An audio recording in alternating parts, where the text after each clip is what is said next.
এই জন্য সকলকে আমি খুতবার নিয়মগুলো ফলো করে শোনার অনুরোধ করব। আল্লাহ আমাদেরকে সকলকেই শোনার তৌফিক দান করেন। বিশ্বনবী আকাইনন্দর তাজিদারি মদিনা শাহী মদিনা আহমেদ মুস্তাফা মুহাম্মদুর রাসূলুল্লাহ সাল্লাল্লাহু আলাইহি ওয়াসাল্লাম। আল্লাহ রাব্বুল আলামিন তাকে উচ্চ মাকামে মাহমুদ দান করেছেন। আল্লাহ যেন আমাদেরকে তার সুপারিশ পাওয়ার যোগ্যতা হাসিল করার তৌফিক দান করে, বলেন আমিন। আমরা জুমার দিন জুমার খুতবার জন্য এসেছি, তাই একটা করে পয়েন্ট বলে যাব। জুমার দিনের অনেক ফজিলত রয়েছে, আমি একটা বলে সামনে আগাবো। কারণ আমি যে কোনো একটা কোরআনের আয়াত বা সুন্নাহ হাদিস পরিপূর্ণ ব্যাখ্যা না দিয়ে সামনে যেতে পারে না, আর একটার মধ্যেই কথা শেষ হয়ে যায়, সামনে আগাতে পারে না। তাই অল্প করে বলে যাব ইনশাআল্লাহ। জুমার দিনের অনেক ফজিলতের মধ্যে একটা ফজিলত হলো, জুমার দিন যদি আপনার আমার মৃত্যু চলে আসে, মরে যায়, আল্লাহর আদেশ হয়ে যায়, তাহলে জুমার দিন যদি মৃত্যুটা আপনার নাম হয়, তাহলে আল্লাহ আপনার আমার কবরের আযাবকে মাফ করে দেবেন। সুবহানাল্লাহ। এটা অনেক বড় ফজিলত জুমার দিনের। এটা মুসনাদে আহমদ 147 নম্বর হাদিস, আপনারা দেখে নেবেন। এরপরে আমরা আল্লাহ রাব্বুল আলামিনের প্রশংসা করেছি। প্রিয় ভাইরা, প্রশংসা করতে হয়, করব, অন্তরে মাথায় এই চিন্তা নিয়ে আমি আল্লাহ রাব্বুল আলামিনের কৃতজ্ঞ বান্দা হব। এক প্রশংসা হলো মুখে, আর আরেকটা অন্তর থেকে নিয়ত থাকবে আমি আল্লাহর কৃতজ্ঞ বান্দা হব। তো আলহামদুলিল্লাহ বলার সাথে সাথে আমার মাথায় মনে যদি এটা থাকে যে আমি আল্লাহর কৃতজ্ঞ বান্দা হব। কৃতজ্ঞ বান্দা মানে আমি পরিপূর্ণ ইসলামে প্রবেশ করব। আল্লাহ রাব্বুল আলামিনের আদেশ আমার উপরে কি কি কয়টা, আমি সেগুলো জানবো, জেনে পুঙ্খানুভাবে মেনে চলব। এটা হলো কৃতজ্ঞ হওয়া। আল্লাহ কি কি নিষেধ করেছেন সেগুলো আমি জানবো, জেনে আল্লাহর নিষেধ কাজগুলো আমি ত্যাগ করব, ঘৃণা ভরে ত্যাগ করবো, আমার রবের নিষেধ। এই জন্য এটাকে বলে কৃতজ্ঞতা। এই কৃতজ্ঞ মাথায় চিন্তা নিয়ে যদি আমরা বলি আলহামদুলিল্লাহ, আবার বলেন তো ভাইরা, তাহলে রাসূল সাল্লাল্লাহু আলাইহি ওয়াসাল্লাম বলেন, আল্লাহ আপনার আমার নেকির পাল্লাকে, মিজানকে পূর্ণ করে দেবেন, ভারী করে দেবেন। সুবহানাল্লাহ। নেকির পাল্লা ভারী হওয়ার আরো অনেক আমল রয়েছে, আমরা শায়েখদের কাছে শুনেছি। আল্লাহর শুকরিয়া আদায় করলে যে নেকির পাল্লা ভারী হয়, এটা সহিহ মুসলিম 223 নম্বর হাদিস। এটা বাংলা হাদিসে নাও পাইতে পারেন। এই নাম্বারটা আমি নিয়েছি আবু বকর মুহাম্মদ জাকারিয়া স্যারের তাফসীর থেকে, এটা মূল নাম্বারও হতে পারে। তো আলহামদুলিল্লাহ বললে মিজানের পাল্লা, নেকির পাল্লা কি হয় ভাইরা? ভারী হয়। আরো আছে বুখারীতে অনেক হাদিস। আবু হুরায়রা রাদিয়াল্লাহু তাআলা থেকে বর্ণিত, রাসূলুল্লাহ সাল্লাল্লাহু আলাইহি ওয়াসাল্লাম বলেন, কালিমাতান, দুইটি কালিমা আছে। কয়টি কালিমা আছে ভাইরা? রাসূল বলেন দুইটি কালিমা আছে এমন, খাফিফাতানি আলাল লিসান, যে কালিমা দুইটি মুখে বলতে, জিহ্বায় বলতে, লিসান জিহ্বায় বলতে অত্যন্ত সহজ, সাকিলাতানি ফিল মিজান, এবং মিজানের পাল্লাকে ভারী করে দেয়। সুবহানাল্লাহ। হাবিবাতানি ইলার রহমান, তিনি বলেন, রাসূল সাল্লাল্লাহু আলাইহি ওয়াসাল্লাম বলেন, আমার বন্ধু দয়াময় আল্লাহর কাছে এই তাসবিহ দুটো অনেক প্রিয়। সেই তাসবিহ দুটো কি ভাইরা, আপনারা কি খেয়াল করছেন? এক নাম্বার, জিহ্বায় বলতে খুবই সহজ। 2 নাম্বার, মিজানের নেকির পাল্লাকে ভারী করে দেয়।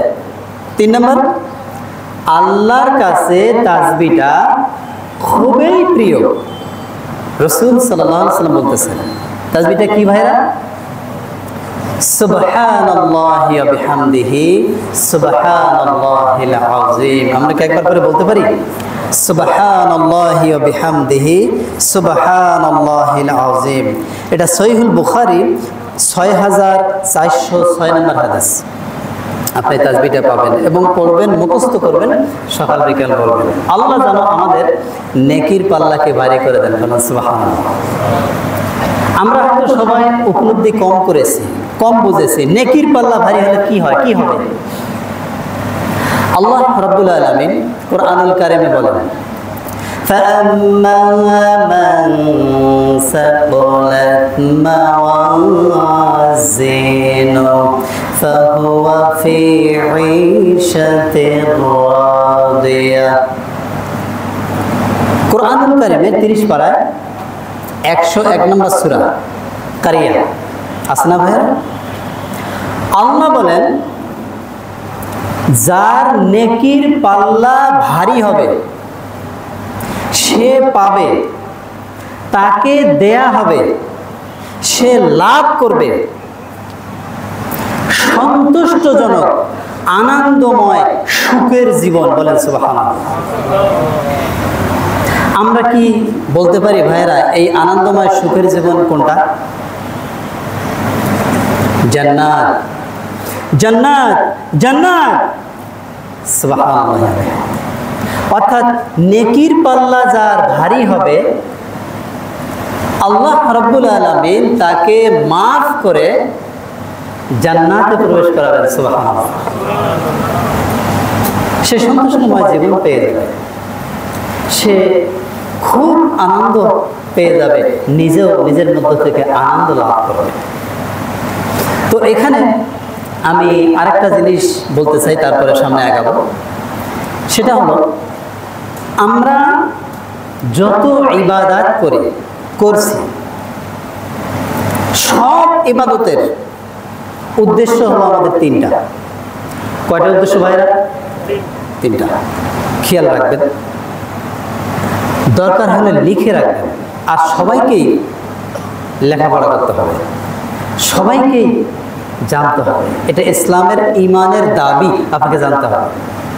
না জানলে যে কোনো সময় শয়তান আপনাকে গ্রাস করবে। শয়তান আপনার হাতে হালালকে হারাম বানায় ধরায় দেবে, আর হারামকে হালাল বানায় ধরায় দেবে। তাই এখন আপনি দেখবেন অনেক মানুষ নামাজে সালাত আদায় করতেছে, হাজ করতেছে, মসজিদে ঠিক মতো আসতেছে, টুপি দাড়ি পাঞ্জাবি সবই আছে, কিন্তু সে হারামের সাথে সম্পৃক্ত আছে না? আল্লাহ আমাদের হেফাজত করুন, বলে না? প্রত্যেকটা ইবাদতের উদ্দেশ্য 3টা হবে। 1 নম্বর, আল্লাহ রাব্বুল আলামিনকে রাজি খুশি করার জন্য। আপনি যত আমল করেন, যা কিছুই করেন না কেন, সবটা কিসের জন্য হবে ভাইরা? আল্লাহ রাব্বুল আলামিনকে সন্তুষ্ট করার জন্য, খুশি করার জন্য, আল্লাহকে দেখার জন্য, আর কাউকে দেখানোর জন্য না। আল্লাহ রাব্বুল আলামিন বলেন, قل إن صلاتي ونسكي ومحياي ومماتي لله رب العالمين। 6 নম্বর সূরা আনআমের 162 নম্বর আয়াত। আল্লাহ রাব্বুল আলামিন বলেন, কুল, হে রাসূল আপনি বলে দেন, ইন্না সলাতি, নিশ্চয়ই সালাত কার জন্য আদায় করতে হবে ভাই? আল্লাহ রাব্বুল আলামিনের জন্য। আমি এই যে বললাম প্রথমে আপনাদেরকে, কোন জায়গায় পরিপূর্ণ ব্যাখ্যা না দিয়ে আমি সামনে যেতে পারি না। এই যে আল্লাহর জন্য আপনি আমি সালাত আদায় করব, এই সালাতটা কেমন হওয়া লাগবে এটা বলা দরকার না? সালাতের অস্ত আমরা সকলেই করি, প্রত্যেক শায়েখই করে। আজকে একটু শুনুন, কারণ প্রথম কি ইন্না সলাতি, প্রথম সলাত, এরপরে ওয়ানুসুকি কুরবানি, আমার হিয়া ওয়া মামাতি, আমার জীবন আমার মরণ লিল্লাহি রাব্বিল আলামিন, সবটা সারা জাহানের প্রতিপালক আল্লাহ রাব্বুল আলামিনের জন্য। তাহলে সালাত এটা আল্লাহর জন্য আদায় করতে হবে, আল্লাহর সামনে দাঁড়াইতে হয়। আপনি আল্লাহর সামনে দাঁড়ায়া ভুল ভাল বললেন, হবে ভাইরা? আপনাকে সালাতকে শুদ্ধ করতে হবে। আমি দার্সে অন্য মসজিদে খুতবায় সালাতের একটা আয়াত ব্যাখ্যা করেছিলাম। 23 নম্বর সূরা মুমিনুনের প্রথম এবং দ্বিতীয় আয়াত। আল্লাহ রাব্বুল আলামিন বলেন, قد أفلح المؤمنون الذين هم في صلاتهم خاشعون। আল্লাহ বলেন قد أفلح المؤمنون, ওই সমস্ত মুমিন সফল হবে না। আফলাহা ফালা শব্দের অর্থ হলো ওই সমস্ত মুমিন সফল হয়েছে। সুবহানাল্লাহ বলেন। প্রশ্ন হলো কোন মুমিন? আল্লাযীনা হুম ফি সালাতিহিম খাশিউন, যারা খুশু খুজুর সাথে সালাত আদায় করেছে, যারা খুশু খুজুর সাথে সালাত আদায় করেছে। আপনি দেখেন ভাই, আপনার সালাতে খুশু খুজু আছে কিনা? এই খুশু খুজুর ব্যাখ্যা মুফাসসিরিনগণ অনেকগুলো দিয়েছেন, তার মধ্যে মূল ব্যাখ্যা 4টা। মূল ব্যাখ্যা কয়টা ভাইরা? এই 4টা আপনাকে জানতে হবে, শিখতে হবে এবং বাস্তবায়ন করার চেষ্টা করতে হবে মরার আগ পর্যন্ত। যদি মৃত্যুর আগ পর্যন্ত আপনি এই 4টাকে ঠিক করার চেষ্টা করতে করতে মরেন, আল্লাহ তবুও আপনাকে মাফ করে দেবে, সুবহানাল্লাহ। কিন্তু আপনার কোনো চেষ্টা থাকলো না, আপনি চালায় যাচ্ছেন, আমি তো নামাজ পড়তেইছি, আমি তো 5 ওয়াক্ত সালাত আদায় করতেইছি, আবার আমি তো আহলে হাদিস, আমি জোরে বলি আমি সবার আগে জান্নাত, আমি না পাবো তা কে পাবো? এরকম কনফিডেন্স না আমাদের ভাইরা। এগুলো আপনি করবেন, এগুলো ভালো, এগুলো খারাপ না, কিন্তু মূল পয়েন্টগুলো আপনাকে আগে দেখতে হবে, আসলগুলো আপনাকে খেয়াল করতে হবে আগে। আপনি জিহাদের মাঠে গেছেন, আপনার চামড়া ছিলে গেছে এক জায়গায়, আর নিচে কাফেরেরা তরোয়াল দিয়ে কোপ দিয়ে আপনার পায়ের রক কেটে ফেলেছে, আপনি কোনটা ঠিক করবেন আগে? এই চামড়া যেখানে ছিলে গেছে এটা ঠিক করবেন আগে, তাই না? আমাদের অবস্থা তো তাই। আমরা ঈমানকে ঠিক করার চিন্তায় নাই, যে আমলগুলো করলে জান্নাত পাওয়া যাবে, যে আমলগুলো না করলে জাহান্নামে যাওয়া লাগবে, এই আমলগুলোর কোনো খবর নাই। আমরা তো ওই যে ছিলে গেছে ঠিক করতে চাই, ওইটা নিয়ে মারামারি। আপনার পায়ের রক কেটে গেছে, ওইটাকে ঠিক করতে হবে আগে। কেন? যদি ওইটা আগে ঠিক না করেন, রক্ত না বন্ধ করেন, রক্ত বের হয়ে মারা যাবে। আর আপনার চামড়া যেখানে ছিলে গেছে, ওটা যদি ওষুধ নাও লাগান, এমনি ভালো হয়ে যাবে, হবে না? এই জন্য ভাইরা মূল পয়েন্টগুলো আমরা আগে বলবো।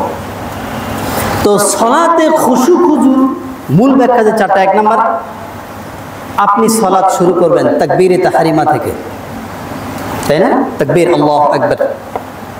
ভাই অনেক ওয়াজ শুনেছেন, আজীবন শুনবেন, 10, 12, 20 বছর ধরে কেউ কেউ শুনতেছেন। একটু আমল শিখি। শুধু বড় বড় ওয়াজ শুনলাম, বড় শায়েখ আসছে, হাদিস নাম্বার বলে ওয়াজ করছে, কিন্তু আপনার চরিত্র 3 বছর আগে যায় এখনো তা, 5 বছর আগে যায় এখনো তা, 10 বছর আগে যায় এখনো তা, কোনো পরিবর্তন চেঞ্জ নাই। তাহলে আপনি ওর সাথে কি করলেন? রাসূল সাল্লাল্লাহু আলাইহি ওয়াসাল্লাম খুতবা দিতেন, সাহাবী রাদিয়াল্লাহু তাআলা আনহুম আজমাইন তারা খুতবা শুনে সাথে সাথে সিদ্ধান্ত নিতেন, সাথে সাথে চেঞ্জ হয়ে যেতেন, সাথে সাথে নিজের জীবনকে পরিবর্তন করতেন। সুবহানাল্লাহ। তিনি খুতবা দিচ্ছেন আর সাহাবীরা শুনতেছেন। যে আমলটা তার মধ্যে আছে সে বলতো সুবহানাল্লাহ সুবহানাল্লাহ, এই আমলটা আমার কাছে আছে, এই আমলটা আমি করি, যে আমলটা আজকে রাসূল বলতেছে। হ্যাঁ, আর যে আমলটা নাই আজকে নতুন বলছে, তারা শোনার সাথে সাথে বলতেন আলহামদুলিল্লাহ, আমি আজকে থেকে এটা করব, এই আমল আমি আজকে থেকেই করব। কিন্তু এই কনফিডেন্স আমাদের নাই। আমরা শুধু কান সুখ শুনতে পাগল, নিজের জীবনে বাস্তবায়ন করতে অভ্যস্ত নয়। আল্লাহ আমাদেরকে নিজের জীবনে, প্র্যাকটিক্যাল জীবনে বাস্তবায়ন করার তৌফিক দান করেন, বলেন আমিন। এক নম্বর, তাকবীরে তাহরিমা থেকে আপনি সালাত শুরু করবেন। এখান থেকে সালাত শুরু, একেবারে সালাম ফিরা পর্যন্ত আপনি যা বলবেন সালাতের ভিতরে, এটাকে বাংলা বলবেন। ইংলিশ অনেক লেখাপড়া করছেন, গ্রাজুয়েট, আপনি মাস্টার্স পাস শেষ করছেন, ইংলিশ বললে হবে? কি বলতে হবে? আরবি বলতে হবে। আপনাকে আরবিটা শুদ্ধ জানতে হবে কিনা বলেন। যদি আমাদের মধ্যে একটু বলা হয়, একটু আজকে হাত দেখি তো, সহি শুদ্ধ কোরআন শিখেছেন কারা? দেখা যাবে যে বেশিরভাগ ভাইয়েরা জানে না। আবার যে কজন বলবো জানি, ধরতে গেলে দেখি যে অর্ধেকের বেশি বলবো। তাহলে এই যে আপনি তাকবীর থেকে নিয়ে সালাম ফিরা পর্যন্ত সালাত আদায় করতেছেন, সালাতের মধ্যে আরবি বলতেছেন, এগুলো কি শুদ্ধ হইতে হবে না ভাই? খুশু খুজুর এক নাম্বার ব্যাখ্যা, এগুলো সহি হইতে হবে। আল্লাহু আকবার আপনি শুরু করেন, আল্লাহ সবচেয়ে বড়, আল্লাহু আকবার বলেন, নাউজুবিল্লাহ। আপনি আল্লাহু আকবার টান দিছেন, অর্থ চেঞ্জ হয়ে যাবে। আপনি নামাজ শুরু করেছেন, শুরুতে আপনার নামাজ শেষ, শুরু করেছেন আপনার নামাজ নষ্ট হয়ে গেল। বলেন কি অবস্থা? কেন আপনি আল্লাহু আকবার টানছেন কেন? ওখানে অর্থ চেঞ্জ হয়ে গেছে। তাকবীরে তাহরিমা সালাত প্রথমে বলা কি? ফরজ। সালাতের প্রথমে শুরু কি? এটা ফরজ। এর যদি সমস্যা হয়, নামাজ হলো। এভাবে করে প্রত্যেকটা ভাইয়ের আমি দুইটা এক্সাম্পল দেব। আর সূরা ফাতিহা শুরু করলেন। সূরা ফাতিহার ব্যাপারে আমরা সবাই শক্তিশালী হাদিস জানি, লা সালাতা ইল্লা বি ফাতিহাতুল কিতাব, বুখারীর হাদিস না? সূরা ফাতিহা ছাড়া কোনো সালাত হবে না। সালাত নাই, লা নাই, হবে না। এখন আমার প্রশ্ন হলো, দলিল আপনি পেয়েছেন সালাত হবে না, পাক্কা শক্তিশালী দলিল, কথা রাইট, আলহামদুলিল্লাহ। আমার প্রশ্ন হলো, সেই সূরা ফাতিহাটা কি শুদ্ধ হওয়া লাগবে না? শুদ্ধ পড়তে হবে না? আপনি দলিল পাইলেন সূরা ফাতিহা লাগবে, আলহামদুলিল্লাহ, অবশ্যই ঠিক আছে, কিন্তু শুদ্ধ করতে হবে কিনা বলেন? যদি শুদ্ধ না হয় ওই সূরা ফাতিহা আপনার নামাজ হবে? আপনি বলেন আলহামদুলিল্লাহি রাব্বিল আলামিন। আলহামদু, আল মানে সব, আল মানে ওয়াল, সব। হামদু মানে প্রশংসা। দুইটা হা আছে না ভাইরা? একটা জিমের পরের হা আর একটা হামজার পরের হা। দুই হা কি একই? স্বরে আ আর অন্ত্যেষ্টায়কারে আ, দুটা কি একই? তাহলে এখানে আছে আলহামদু মানে প্রশংসা, সমস্ত প্রশংসা, লি মানে জন্য, লিল্লাহি আল্লাহর জন্য।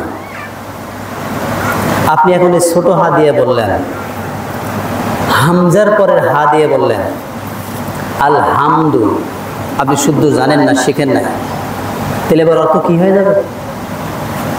এই হামদুন ছোট হা দিয়ে যে অর্থ হবে, এটা আমরা সহজে বলতে পারি না। পৃথিবীর যে জিনিসটা আপনার কাছে সবচাইতে নোংরা, ময়লা, এটা হলো হামদুন। তাহলে আপনি সালাতের দ্বারা কি বললেন? পৃথিবীর সবচাইতে নোংরা নিকৃষ্ট জিনিসটা আল্লাহ তোমার জন্য, বলে নাউজুবিল্লাহ। সালাত হবে? ভাইরা আমি এখানে আর বেশি বলতেছি না, এরকম এই সূরা ফাতিহার মধ্যে ভুল শুদ্ধ বললেই খুব শেষ হয়ে যাবে। আমি সবগুলো বলছি না, এতটুকু এখানে আপনাদেরকে ইঙ্গিত দিলাম। তাই আপনাদের মাথায় চিন্তা দিলাম এতটুকু যে সালাতকে কি করতে হবে ভাইরা? শুদ্ধ করতে হবে। এর সাথে সাথে বুঝবেন আপনি কি বলতেছেন। আপনি সানা যেটাই পড়েন, সানা 2, 3, 4, 5টা পড়া যায়, আপনাকে বুঝতে হবে আপনি সানায় কি বলতেছেন। এক সহি, 2 হলো বুঝতে হবে আপনি কি বলতেছেন। সূরা ফাতিহা কি বলেছেন, অন্য সূরা মিলানে কি বলতেছেন, আল্লাহু আকবার রুকুতে গেলেন সুবহানা রাব্বিয়াল আযীম, এটার অর্থ কি, এগুলো আপনাকে বুঝতে হবে। তাহলে আপনার সালাতের ভিতরে মন থাকবে। আর যদি আপনি না বোঝেন, সালাতের বাহিরে আপনার মন চলে যাবে, বারবার শয়তান নিয়ে যাবে। খানজাব নামক শয়তান আছে, ওর কাজ হলো যে সালাতে দাঁড়ায় তাকে ধোঁকা দেওয়া, সালাত নষ্ট করা। ওটা স্পেশাল শয়তান, ওটা বিশেষ শয়তান। কোন সময় ধোঁকা দেবে? শুধু সালাতে, যখন সালাতে আপনি দাঁড়াবেন তখন। তো ভাইরা, এখানে আমি এতটুকু বললাম। দ্বিতীয়, আপনাকে পবিত্র হতে হবে। খুশু খুজুর 1 নম্বর ব্যাখ্যা কি ভাইরা? শুদ্ধ করতে হবে। 2 নম্বর কি বলেন তো? আপনাকে পবিত্র হতে হবে। 2 সাইড থেকে পবিত্র হতে হবে। একটা পবিত্রতা আপনারা সবাই জানেন, বুঝেন, তাও শিখে নেবেন শুদ্ধ করে। আপনি স্ত্রীর কাছে গেছেন, আপনি পেশাব পায়খানা করেছেন, পবিত্র কিভাবে হবেন এই বিষয়গুলো থেকে। আর একটা হলো আপনার নাপাক থেকে, হারাম থেকে, গুনার কাজ থেকে পবিত্র হওয়া লাগবে। আপনি নাপাক হয়েছেন, বাচ্চা আপনার শরীরে পেশাব করে দিয়েছে, আপনি গোসল করলেন, ওই জায়গাটা ধুয়ে ফেললেন, হ্যাঁ পবিত্র হয়ে গেছেন, আলহামদুলিল্লাহ। কিন্তু হারাম খেয়ে যে আপনার শরীরের রক্ত, গোস্ত, হাড় সব নাপাক হয়েছে, আপনি এটা কি দিয়ে পবিত্র করবেন? আপনার গলার মধ্যে রশি লাগায়া ওই সাগরের মধ্যে চুবাইলে পবিত্র হবেন? এটা আপনাকে পবিত্র করতে হবে। আপনি এই পবিত্র বুঝেছেন, ওইটা বোঝেন নাই কেন? নাপাক বডি দিয়ে আল্লাহর সামনে দাঁড়ায় সেজদা দিয়ে কোনো কাজ হবে না, কোনো কাজ হবে না, সালাত হবে না। আপনি এটা বুঝেন না, বোঝার চেষ্টাও করেন না, বুঝেন ভাইরা। তাহলে সব হারাম থেকে বাঁচতে হবে।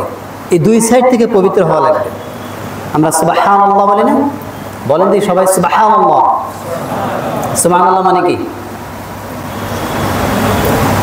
সুবহান, পবিত্র। আল্লাহ মানে আল্লাহ, আল্লাহ পবিত্র। তাই তিনি পবিত্রতা অর্জনকারীকে ভালোবাসেন। পবিত্র হন যারা, পবিত্র হয়ে আল্লাহর ইবাদত করেন, আল্লাহ তাকে ভালোবাসেন। প্রিয় ভাইরা, বুখারীতে একটা হাদিস আসছে, জটিল হাদিস, সহিহুল বুখারীর 6463 নম্বর হাদিস। রাসূল সাল্লাল্লাহু আলাইহি ওয়াসাল্লাম বলেন, তোমাদের মধ্যে কেউ তোমাদের আমল দিয়ে, ভালো কাজ দিয়ে নাজাত পাবে না, ক্ষমা পাবে না, জাহান্নাম থেকে বাঁচতে পারবে না, জান্নাত পাবে না। তাহলে কি দিয়ে পাবো? এই হাদিসের শেষে আছে, তিনি বলেন, রাসূল সাল্লাল্লাহু আলাইহি ওয়াসাল্লাম বলেন, জান্নাত পাবে আল্লাহকে খুশি করে দ্বারা, ক্ষমা পাবে, নাজাত পাবে আল্লাহকে খুশি করা দ্বারা। তাহলে যে কাজগুলোতে আল্লাহ খুশি হয় এই কাজগুলো আমাকে করতে হবে, এই কাজগুলো করতে হবে। 9 নম্বর সূরা তাওবার 72 নম্বর আয়াতে আল্লাহ বলেছেন, আল্লাহর সন্তুষ্টি সবচাইতে বড় ইবাদত, সবচেয়ে শ্রেষ্ঠ আল্লাহর সন্তুষ্টি। তো তাই যে কাজগুলো আল্লাহ রাজি খুশি হন, আল্লাহ খুশি হন, আল্লাহ পছন্দ করেন, এই কাজগুলো আমরা বেশি বেশি করব। তাহলে খুশু খুজুর ব্যাখ্যা 2 নম্বর কি বলতো ভাইরা? পবিত্র হওয়া লাগবে আপনাকে 2 দিক থেকে। 3 নম্বর হলো আপনাকে আমাকে সালাতের ভিতরে বাহিরে যে মাসলা মাসাইলগুলো আছে এগুলো জানতে হবে। যে কোনো কাজ আমরা করি না জেনে করি ভাইরা। ব্যবসায়ী যদি ব্যবসার সিস্টেম না জানে, ব্যবসা চলবে? 6 তলা ছাদে উঠবে। 5 লাখ দিয়ে শুরু করলে 5 মাসে 6 তলা ছাদে উঠবে, সব শেষ হয়ে যাবে, কারণ সে জানে না। অর্থাৎ প্রত্যেকটা কাজ আমরা জেনে জেনে বুঝে বুঝে করি, না জেনে করি না। তাহলে সালাত কেন জানবো না? সালাত তো সবচেয়ে শ্রেষ্ঠ, সবচেয়ে বড় ইবাদত, এটা কেন জানবো না? অবশ্যই জানতে হবে। মাসলা মাসাইল মানে সালাতের ভিতরে বাইরে ফরজ আছে কয়টা? কোন রুকুনটা ফরজ, কোন রুকুনটাকে ওয়াজিব বলা হয়? ফরজ ওয়াজিব কাছাকাছি দুটোই। কোন রুকুনটাকে সুন্নতে মুআক্কাদা বলা হয়, গুরুত্বপূর্ণ সুন্নাহ বলা হয়? আর কোন কাজটা একটু ছোট নফল? এই বিষয়গুলো 4টা আপনি জানবেন। আপনি সালাতে কোথায় আছেন এটা আপনি বুঝবেন। মাসলা মাসাইল 3টা হবে। 4 নাম্বার হলো আপনি একেবারেই সালাতের শুরু থেকে শেষ পর্যন্ত ধীর স্থিরভাবে সালাত আদায় করবেন। সালাতের রুকুনগুলো সুন্দরভাবে বলবেন, ধীরে স্থিরভাবে আদায় করবেন। রুকু, সেজদা, তাসবিহ সব। এটা 4 নাম্বার। এটাকে বলে খুশু খুজু, এটাকে বলে চিরতা, এটাকে বলে ইতমিনান। সুন্দর করে আদায় করতে হবে, ধীরে স্থিরভাবে। আপনার কাজগুলো এত সুন্দর করে করেন ধীরে স্থিরভাবে, আপনার দুনিয়ার কাজগুলো যাতে নষ্ট না হয়। হ্যাঁ, প্রত্যেকটা কাজ সমস্যা যেন না হয়, নষ্ট যেন না হয়। সালাতে দাঁড়ালেই তাড়াহুড়া, তাড়াতাড়ি শেষ করতে পারলেই বাসি। এরকম এরকম হয় না? ওই যে শয়তান ধোঁকা দেয় না ভাইরা। সালাতকে আপনি যখন দাঁড়াবেন অবশ্যই ধীরে স্থিরভাবে আদায় করবেন। আমরা এই 4টা খেয়াল রাখবো এবং আমরা জানবো। যে যেখানে থাকি, আপনার পাশে শায়েক আছে, আপনি শিখবেন, জানবেন ভাই। আপনি জানবেন, জেনে সুন্দর শুদ্ধ করে আদায় করবেন। কারণ আল্লাহ রাব্বুল আলামিনের মহান হুকুম সালাত, এবং রাসূল সাল্লাল্লাহু আলাইহি সাল্লামের সুন্নাত তরিকা অনুযায়ী সেটা যদি না হয়, তাহলে সালাত আপনি আদায় করলেন 10 বছর, 20 বছর, 50 বছর, কিন্তু দেখা যাবে কিয়ামতের মাঠে আপনি দাঁড়াইছেন বেনামাজি হয়ে। বলেন নাউজুবিল্লাহ। মারাত্মক সিরিয়াস হয়ে যাবে না? আরে ভাই, 30 বছর ধরে আপনি সালাত আদায় করছেন, আপনাকে আল্লাহ দাঁড় করেছে বেনামাজিদের সাথে কিয়ামতের মাঠে। আপনি তখন কি করবেন? অবাক হয়ে যাবেন। তখন আপনি কি করবেন বলেন? অবস্থা কত খারাপ হবে, অবস্থা কত খারাপ হবে। কেন? আল্লাহ বলবে, আমি বলছিলাম না, ফাওয়াইলুল লিল মুসাল্লিন, নামাজি সলাতি ব্যক্তির জন্য ওয়েল নামক দোজখ, ওয়েল নামক জাহান্নামের গর্ত। বলেন নাউজুবিল্লাহ। কেন?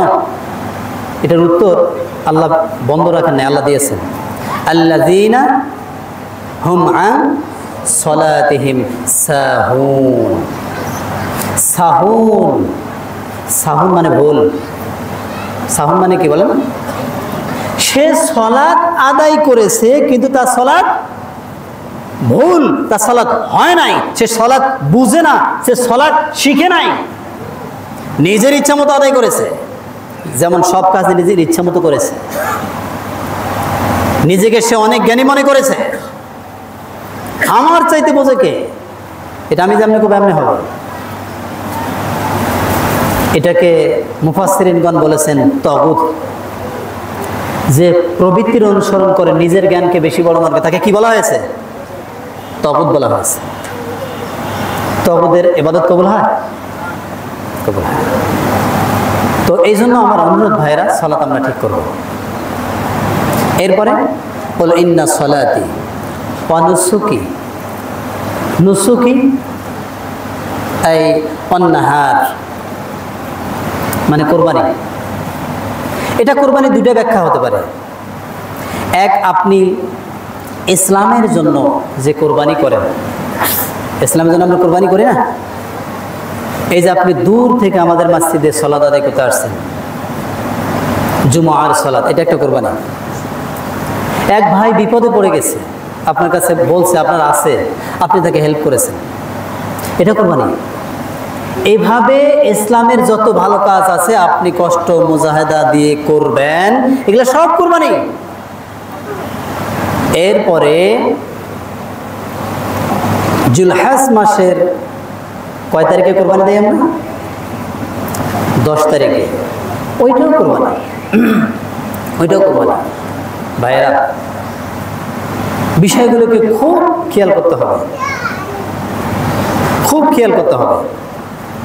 আপনি সলাত আদায় করতেছেন, সলাত আদায় করতে টাকা লাগে না, কিন্তু সলাতের পরে যে বিধান দিয়েছে আল্লাহ, যাকাত,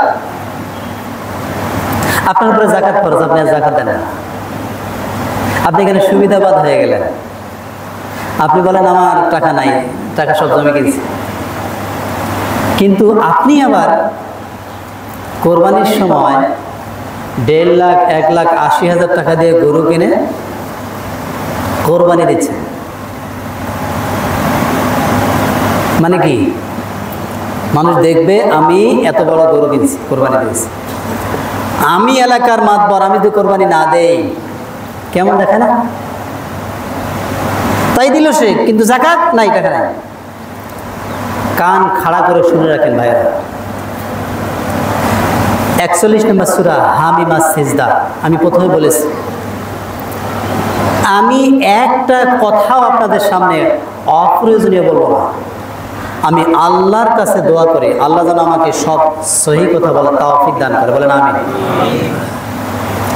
41 নম্বর সূরা হামিম আস-সিজদার 7 নম্বর আয়াত, আল্লাহ বলেন আল্লাযীনা, যারা ইউতুনাজ যাকাত লা ইউতুনাজ যাকাত, যাকাত দেয় না, ওয়াহুম বিল আখিরাতি হুম কাফিরুন।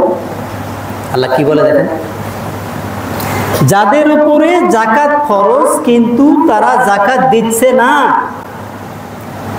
মানুষের কাছে পাশ কাটাচ্ছে, মানুষকে বোঝাচ্ছে আমার নাই, সে পরকালে কিয়ামতের মাঠে, বিচারের মাঠে কাফের হয়ে দাঁড়াবে, বলে নাউজুবিল্লাহ। আপনার কালিমা, আপনার সালাত কোথায় গেল ভাইয়া? আকরামুজ্জামান বিন আব্দুস সালাম শায়েখ বারবার বলেন, ইসলামের একটা রকম 5টার মধ্যে একটা রকম কেউ যদি ইচ্ছাকৃত না মানে, ও কাফের হয়ে যাবে। আর প্রথম যে কয়টা মানে নেই, অর্থাৎ ধরেন কালিমা, ইমান, এরপরে হলো সালাত, আপনি এই দুটা আদায় করতেছেন আলহামদুলিল্লাহ, যাকাত আপনি দিলেন না, এই প্রথম 2টা বাতিল হয়ে যাবে। আমি এটা নকল করলাম শুধু, তিনি বলেছেন আপনার প্রথম 2টা বাতিল হয়ে যাবে। এরপরে আপনি যাকাত দিচ্ছেন আলহামদুলিল্লাহ, আপনার পর্যাপ্ত পরিমাণ টাকা আছে মক্কায় যাওয়া এবং আসা, কিন্তু আপনি যাচ্ছেন না। আপনার উপরে হজ ফরজ, কিন্তু আপনি যাচ্ছেন না ইচ্ছাকৃতভাবে, তাহলে এইগুলো বাতিল হয়ে যাবে। এরপর আপনি হজ করেছেন, রমজানের সিয়াম আসছে, আপনি সিয়াম রাখেন না, সিয়াম আসলে আপনি বলেন গ্যাস্ট্রিক, কি বলেন? আপনি ইচ্ছাকৃতভাবে সুস্থ মানুষ, সিয়াম রাখছেন না, ফরজ ইসলামের রুকন, বাস এই আগেরগুলো বাতিল হয়ে যাবে। তো অবশ্যই আপনাকে যাকাতও দিতে হবে ভাইয়েরা, বাধ্যতামূলক, আপনি দিতে বাধ্য। আমি কথা বলছিলাম, কথা আসছিলাম যে সমস্ত কি হলো, সুবহানাল্লাহি ওয়া বিহামদিহি সুবহানাল্লাহিল আযীম, ওইখানে ভিতরে মানে বাচ্চারা সুইচ বন্ধ করছে, একজন জানতো? আলহামদুলিল্লাহ। আমি বলেছিলাম যে আপনার সমস্ত ইবাদতের উদ্দেশ্য 3টা। একটা বলছিলাম, বলেন তো ভাইয়েরা, একটা কি? সব কিছু আল্লাহ সন্তুষ্টির জন্য করতে হবে। 2, জাহান্নাম থেকে বাঁচার জন্য করতে হবে। কিসের জন্য ভাইরা? জাহান্নাম থেকে বাঁচার জন্য আপনাকে করতে হবে। আর 3 নম্বর, আল্লাহর জান্নাত পাওয়ার জন্য করতে হবে। এখানে অনেক পীর সাহেবরা বলে যে জান্নাত পাওয়ার জন্য ইবাদত করো, তোমার ইবাদত হবে না। জান্নাত আল্লাহ এমনি দেবে, পাওয়ার জন্য করা লাগবে না। আল্লাহ যদি আমার প্রতি খুশি হয়, আল্লাহ যদি আমাকে জাহান্নামেও ফেলে দেয়, কোনো সমস্যা নেই, বলে নাউজুবিল্লাহ। তাই তারা গান বানাইছে, গান বলে দুনিয়াতে কান্দায়ও আল্লাহ, পরকালে কান্দায়ও না। শুনছেন এর গান? শুনছেন? আচ্ছা, আল্লাহ যদি আপনাকে দুনিয়ায় কাঁদায়, কাঁদতে পারবেন? পারবেন? কাঁদতে পারবেন? অসম্ভব। আল্লাহ শিখাইলেন রব্বানা আতিনা ফিদ দুনিয়া হাসানা, আল্লাহ আমাকে দুনিয়ার জীবনে শান্তি দান করো, ওয়া ফিল আখিরাতি হাসানা, আল্লাহ আখিরাতেও আমাকে শান্তি দিও। দুই জায়গায় কি শান্তি দিও। আরো কি বলছে? দুনিয়াতে কান্দায়ও আল্লাহ, পরকালে কান্দায়ও না। এই কথা ঠিক আছে? ঠিক আছে। ওয়াকিনা আযাবান নার, আল্লাহ আমাকে জাহান্নামের আগুন থেকে হেফাজত করো, আমাকে বাঁচায় দেয়। সুবহানাল্লাহ। দোয়া করতে পারি আল্লাহুম্মা আজিরনি মিনান নার, আল্লাহুম্মা আজিরনি মিনান নার, আল্লাহুম্মা আজিরনি মিনান নার। তিনবার হাদিস হলো, যদি তিনবার আপনি পড়েন তাহলে জাহান্নাম আল্লাহর কাছে দোয়া করে, আল্লাহ আপনার যে বান্দা আমার কাছে আসতে চাচ্ছে না, আসতে চায় না, আপনি তাকে আমার কাছ থেকে বাঁচায় দেন। সুবহানাল্লাহ। আর যদি বলেন আল্লাহুম্মা আদখিলনি আল জান্নাতা, আল্লাহুম্মা আদখিলনি আল জান্নাতা, যদি বলেন তিনবার আল্লাহুম্মা আদখিলনি আল জান্নাতা, এবার জান্নাত বলে আল্লাহ আপনার যে বান্দা আমার কাছে আসতে চায়, আল্লাহ তাকে আমার কাছে পৌঁছায় দেয়। সুবহানাল্লাহ। তাহলে এই তিনটা বিষয় আমরা খেয়াল রাখবো। আসলে ওরা পেটের পূজা করে, পীর না। যদি কেউ সহি পীর হয়, আপনাকে দিন শেখায়, ইমান শেখায়, সমস্যা নাই, কিন্তু তারা পেটের পূজা করতেছে। একজন শায়েখ বলছিল, এ হাল তেরা চাল হ্যায়, এ মকসদ তেরা মাল হ্যায়, এ कैसा আজব চাল है লাখোं का अंधा कर दिया। বুঝতে পারছেন? অনেকে বুঝছেন। ও যে হাল ধরছে এটা তার চাই, তার মাকসাদ হলো, তার উদ্দেশ্য হলো টাকা। মুরিদরা আমার কাছে গরু নিয়ে আসবে, টাকা দেবে, আর এইভাবে করে সে এই চাল দিয়ে সে হাজার হাজার লাখ মানুষকে সে অন্ধ বানায় দিয়েছে। আর এমন কথা বলে ইমান শেষ হয়ে যায়। আপনারা যেখানে থাকবেন সেখানে কথা বলবেন, দাওয়াত দেবেন, এমন কথা বলে ইমান আপনার বাতিল হয়ে যাবে। পানির ভিতর বাতি জ্বলে, ঝড় বাতাসে নিবে না। আমার কাছে মুরিদ হলে নামাজ রোজা লাগে না, বলে নাউজুবিল্লাহ। কেন ভাবো জুদা জুদা, যেথায় মুর্শিদ সেথায় খোদা। নাউজুবিল্লাহ জোরে বলেন। কত মারাত্মক কথা, কত মারাত্মক কথা। আবার কি বলে জানেন? যে ইমাম সাহেব ওনাদের নামাজ পড়ায়, কিন্তু নিজে তো নামাজ পড়ে না। যুক্তি দেখছেন? উনি তো পড়াইল, উনি তো নামাজ পড়ে নাই। এভাবে অনেক কথা বলে, এগুলো সব শিরকি বেদাতি কথা। আল্লাহ ওদের কাছ থেকে আমাদেরকে হেফাজত করো। তো প্রিয় ভাইরা, আমরা ছিলাম মিজানের পাল্লা ভারী হয়ে যায় আল্লাহর প্রশংসা করলে এবং তাসবিহ বলেছিলাম। এরপরে বললাম আপনার সমস্ত ইবাদতের উদ্দেশ্য তিনটা। তার একটা আল্লাহকে খুশি করা, আর দুই হলো জাহান্নাম থেকে বাঁচা, আর তিন হলো জান্নাত পাওয়া। এটা আল্লাহ বলেছেন না? এটা আল্লাহ বলেছেন, فمن زحزح عن النار وأدخل الجنة فقد فاز।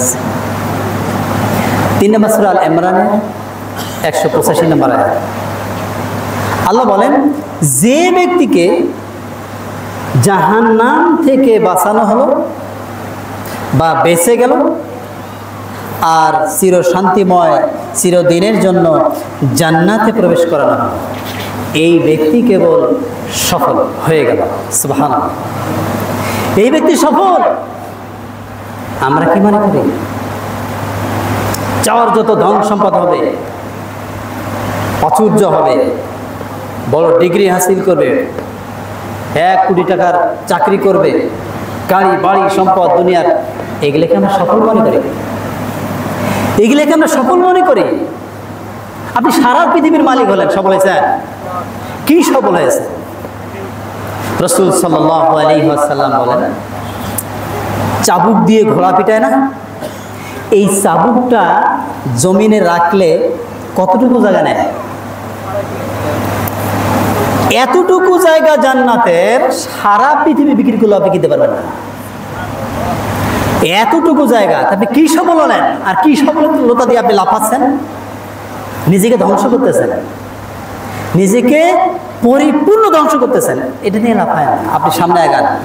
কিভাবে আল্লাহ খুশি হন, কিভাবে জাহান্নাম থেকে আমি বাঁচতে পারি, কিভাবে চির শান্তিময় জান্নাত যেতে পারি, এজন্য লাফান। কারণ আল্লাহ রাব্বুল আলামিন বলেছেন, আ'দাদতু লিইবাদিয়াস সালিহিন মা লা আইনুন রাআত ওয়া লা উযুনুন সামিআত ওয়া লা খাতারা আলা কলবি বাশার। আল্লাহ বলেছেন, মানে এটা হাদিসে কুদসি, এটা কোরআন নয়, কিন্তু হাদিসে কুদসি আল্লাহ বলতেছেন। সহিহুল বুখারীতে এসেছে হাদিসটা, সহিহুল বুখারীতে এসেছে 3244 নম্বর হাদিস। আপনারা দেখবেন, আল্লাহ বলেন, আমার ইবাদত করেনেওয়ালা বান্দাদের জন্য, নেক আমল করেনেওয়ালা বান্দাদের জন্য জান্নাত বানাইছি, এমন জান্নাত যেটা কোনো চোখ দেখে নাই, কোনো চোখ সেটা দেখে নাই, কোনো কান শোনে নাই, ওয়ালা খাতারা আলা কলবি বাশার, কোনো মানুষের অন্তর এটা কল্পনা করতে পারবে না আমি তার জন্য কি বানাইছি। এটা যদি একটু বলি ভাইয়া, তাহলে আপনারা বুঝবেন। একটু বলি, এটা সহিহুল বুখারীর 2790 নম্বর হাদিস। রাসূল সাল্লাল্লাহু আলাইহি ওয়াসাল্লাম বলেন, ইন্না ফিল জান্নাতি মিয়াতা দারাজা, নিশ্চয়ই আল্লাহ জান্নাত তৈরি করেছেন 100 তলা বিশিষ্ট বিল্ডিং তৈরি করেছেন। সুবহানাল্লাহ, আপনি খেয়াল করেন, আপনি পড়বেন হাদিসটা। আল্লাহ জান্নাত তৈরি করেছেন, জান্নাতে আপনার আমার জন্য, মুমিন বান্দার জন্য বিল্ডিং তৈরি করেছেন। কত তলা? মিয়াতা দারাজাত, 100 তলা। মিয়াতা মানে 100, দারাজাত মানে তালা, 100 তলা। আপনি বলবেন, শেখ পৃথিবীতে তো 200-300 তলা আছে, কয় তলা আছে পৃথিবীতে বলেন তো, কে বলতে পারবেন? 130 তলা, 165। তাহলে জান্নাত মাত্র 100 তলা, দুনিয়ার তলা তো বড় হয়ে গেল। দ্বিতীয় শব্দ কি বলে রাসূল বলেন,